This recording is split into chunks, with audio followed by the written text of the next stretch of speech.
ભાવનગર જિલ્લામાં રહેતા આ પશુપાલક પાસે 11 લાખની કિંમતનો નંદી રહેલો છે। ભાવનગર સહિત સમગ્ર સૌરાષ્ટ્ર તેમજ ગુજરાત રાજ્યમાં પશુપાલનનો વ્યવસાય દિવસે ને દિવસે વ્યાપક બની રહ્યો છે।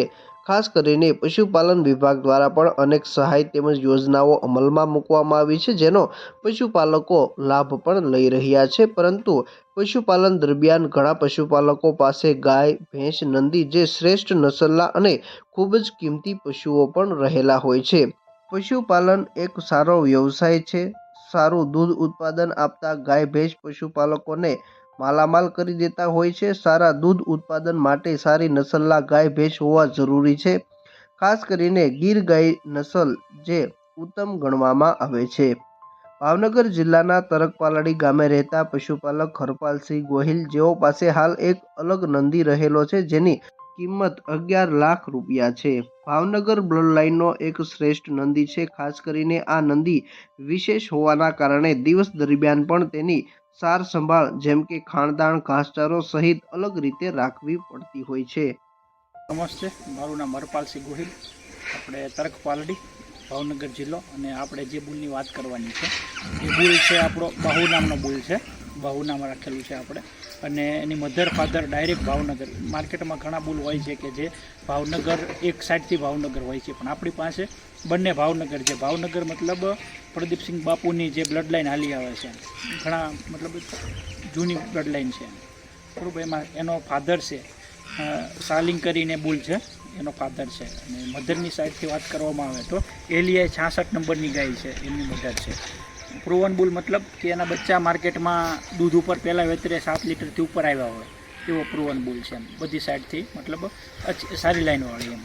હવે બચ્ચાની જન્મમાં વાત કરવામાં આવે તો 60 થી 70 બચ્ચા આવી ગયા છે એના માર્કેટમાં। અને મેલ ફિમેલ તો સરેરાશ રેશિયો છે 50% 60% જેવો રેશિયો રહેતો હોય છે। બુલ સારી રીતનો છે, મતલબ બ્રીડ કેરેક્ટર, જેનેટિકલી બધી રીતે સારો બુલ છે। અને કિંમતની વાત કરવામાં આવે તો કિંમત તો ડાયરેક્ટ ભાવનગર બ્લડલાઇન થતી હોય, મધર ફાધર બે સારા હોય એટલે એની કિંમત તો થતી હોય છે। હમણાં થોડો ટાઈમ માટે આપણી પાસે છે, બુક થઈ ગયેલો છે, પણ આપણે એમને 11 લાખમાં આપેલો છે।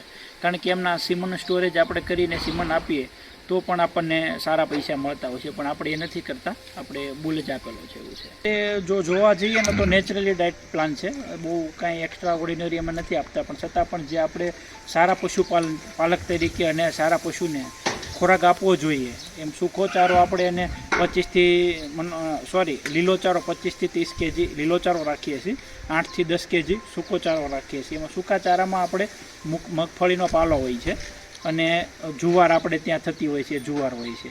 લીલા ચારામાં આપણે રજકો આવે છે, રજકો છે, જુવાર છે, નેપિયર છે, જે અવેલેબલ હોય છે એને આપીએ છીએ। ને ખાણદાણની વાત કરવામાં આવે તો એને આપણે પોતાની જ તે જે મગફળી થઈ હોય એનું ઘાણીનું તેલ કઢાવી અને જે તેલ આપણે ઘરમાં યુઝ કરીએ છીએ એનો જે ખોળ બચે છે એ ખોળ એની માટે રાખીએ છીએ। અને ઘઉંનો ભૂછું મતલબ ઘઉં ભડકું કરીને એને આપતા હોઈએ છીએ। મિનરલ મિક્સચર છે, તેલ છે, ગોળ છે, આવું બધું આપણે, કારણ કે એક્સ્ટ્રા ઓર્ડિનરી બુલ છે એટલે એના માટે આપણે આપવું પડે તો આપતા હોઈએ છીએ।